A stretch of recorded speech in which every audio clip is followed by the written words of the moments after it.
ఈరోజు దేవుని మాట లేవ్యకాండము 25వ అధ్యాయం 55వ వచనం. ఏలయనగా ఇశ్రాయేలీలు నాకే దాసులు, నేను ఐగుప్తు దేశంలో నుండి రప్పించిన నా దాసులే, నేను మీ దేవుడినైన యెహోవాను. ఇది ఎవరు చెప్తున్నారు? దేవుడు చెప్తున్నాడు మాట. ఏలయనగా ఇశ్రాయేలీలు నాకే దాసులు. మరి నువ్వు ఒకప్పుడు ఐగుప్తీల చెరలో బంధింపబడి ఐగుప్తీల బంధకాల్లో బంధింపబడి ఉన్నాము. నువ్వు నేను మనమందరం వాక్యం వింటున్నాం. మనమందరం ఒకప్పుడు ఐగుప్తీల చెరలో బంధింపబడిన వారమై దేవుణ్ణి ఎరగక పాపము శాపం అనే కట్లతో బంధింపబడి దేవునికి దూరంగా ఉన్నాము. ఎప్పుడైతే ఆయన ఈ లోకానికి వచ్చాడో, ఆయన రక్తాన్ని సిలువలో కార్చాడో మనకు విడుదల కలుగజేశాడు. మనం ఐగుప్తు నుండి దేవుడు విడిపించాడు. పాపం నుంచి శాపం నుంచి మనల్ని విడిపించాడు. కష్టాల నుంచి కన్నీరు నుంచి మనకు విడుదల కలుగజేశాడు. సంతోష సమాధానాలతో నింపాడు. ఎందుకు? ఆయన మనల్ని చూచాడు, మన కోసం ఆయన వచ్చాడు, మనల్ని విడిపించాడు. ఒకప్పుడు మనము దేవుని ఎరుగని వారము, మనం దేవుణ్ణి నమ్ముకున్నాము, ఇశ్రాయేలీల జాబితాలో చేరాము. దేవుడు ఏమంటున్నాడు? ఏలయనగా ఇశ్రాయేలీలు నాకే దాసులు. మరి మనము దేవుని నమ్ముకున్న మనము ఎవరికి దాసులుగా ఉంటున్నాము? మనుషులకా, దేవునికా? దేనికి దాసులుగా ఉంటున్నామో ఒకసారి మనం ఆలోచించుకోవాలి. ప్రియమైన నా సహోదరి సహోదరులారా, మనము దేవునికి మాత్రమే దాసులము. దేవుడు ఏమంటున్నాడు? ఇశ్రాయేలీలు నాకే దాసులు. మరి మనం ఎవరికి దాసులుగా ఉంటున్నాము? ఆయనకి దాసులుగా ఉంటున్నామా? ఆయనకు లోబడి జీవిస్తున్నామా? ఆయన మాత్రమే ప్రేమిస్తున్నామా? లేకపోతే వేరొకరిని ప్రేమిస్తున్నామా? నీ కుటుంబాన్ని ప్రేమించొద్దని నేను చెప్పడం లేదు, అది దేవుడు ఇచ్చిన కుటుంబం. మరి నీ స్నేహితులను ప్రేమించవద్దని నేను చెప్పడం లేదు, తల్లిదండ్రులను ప్రేమించవద్దని చెప్పడం లేదు, బంధువులను ప్రేమించడం వద్దని చెప్పడం లేదు. కానీ మనము అందరికన్నా ఎక్కువగా మనము దేవునికి దాసులుగా ఉండాలి. ఇశ్రాయేలీలు నాకే దాసులు. మరి మనం ఆయనకు దాసులుగా జీవిస్తున్నామా? ప్రార్థించగలుగుతున్నామా? వాక్యం చదవగలుగుతున్నామా? మోకరించగలుగుతున్నామా? ఒకసారి పరిశీలించుకోవాలి. ప్రియమైన నా సహోదరి సహోదరులారా, మనము దేవునికి దాసులమైతే మనము ఏం చేస్తాము? ప్రార్థన చేయకుండా ఉండలేము, వాక్యం చదవకుండా ఉండలేము. ఆయన గురించిన ఆలోచన మనలో పుట్టక మానదు. వాక్యం చదవాలనే తపన ఉంటుంది, ప్రార్థన చేయాలనే తపన ఉంటుంది. ఆయన గురించిన ధ్యాస, ఆయన గురించిన కీర్తనలు, దేవుని యొక్క పాటలు వినేవారంగా ఉంటాం, దేవుని వాక్యం వినేవారంగా ఉంటాము.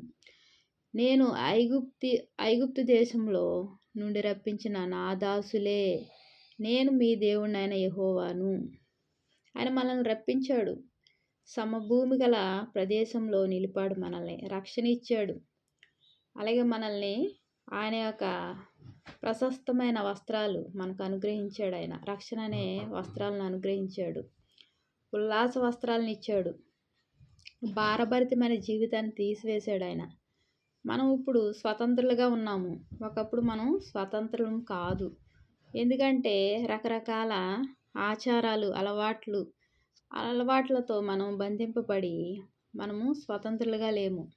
అయితే మన దేవుడు స్వతంత్రులుగా చేశాడు. ఏ రీతిగా చేశాడు? దేవుణ్ణి మొక్కాలి అంటే, ఆయన ప్రార్థించాలి అంటే నువ్వు డబ్బులు ఇవ్వవసరం లేదు. అదే రీతిగా నువ్వు ఏది తీసుకెళ్ళవసరం లేదు, ఏ వస్తువు అర్పించవసరం లేదు. మరి నువ్వు ఏం అర్పించాలి? విరిగి నలిగిన హృదయమే ఆయనకి ఇష్టమైన బలి అన్నాడు. మరి నీ హృదయాన్ని కోరుకుంటున్నాడు, నా హృదయాన్ని కోరుకుంటున్నాడు. మరి మన దగ్గర నుంచి డబ్బులు కోరుకోవడం లేదు, పువ్వులు కోరుకోవడం లేదు, వేరొకటి ఏమీ కోరుకోవడం లేదు. అవన్నీ మనము డబ్బులు పెట్టి కొనాలి. నువ్వు కొనవలసిన పని ఏమీ లేదు. కేవలం నీ హృదయాన్ని ఆయనకు అర్పించి నీ హృదయంతో ప్రార్థించగలిగితే అది నాకు ఇష్టమైన బలి అంటున్నాడు. మరి అంత గొప్ప దేవుడు మనం ఏం చేయాలి? ఎంతగానో మనం స్తుతించి ఆరాధించాలి. ఎంతగానో మనము ఆయన పాదాల చెంత చేరి మనము ప్రతి విలువైన సమయాన్ని మనకు సమయం దొరికినప్పుడల్లా ఆయన పాదాల చెంత చేరాలి. ఈ యొక్క విధానంలో మనం జీవిస్తే దేవుడు మనల్ని ఎంతగానో ఆశీర్వదిస్తాడు. ఎంతగా అంటే ఇక మనం ఆ ఆశీర్వాదాలకు కొలతలు ఉండవు. నేను రప్పించిన నా దాసులే. మరి ఆయన నిన్ను దాసులుగా పిలుస్తున్నాడు, కుమారులుగా కుమార్తెలుగా పిలుస్తున్నాడు. మరి మనము ఆయన్ని యజమానుడిగా స్వీకరిస్తున్నామా?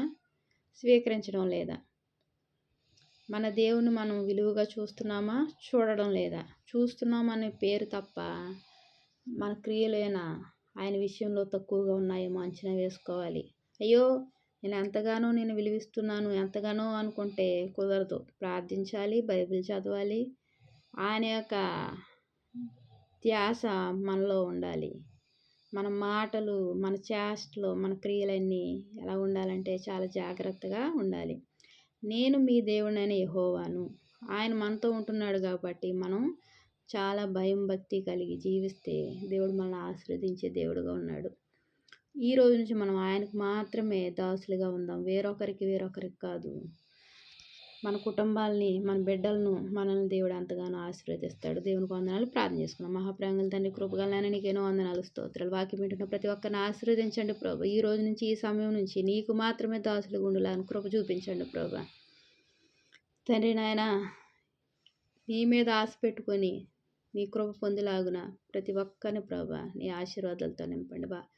నువ్వు సహాయం చేస్తున్నందుకు వందనాలు చెల్లించుకుంటూ నా ప్రభుని ప్రియరక్షకుడు యేసుక్రీస్తు వారి నామంలో అతి వినయంగా బ్రతిలాడి వేడుకుంటున్నాను తండ్రి. ఆమేన్.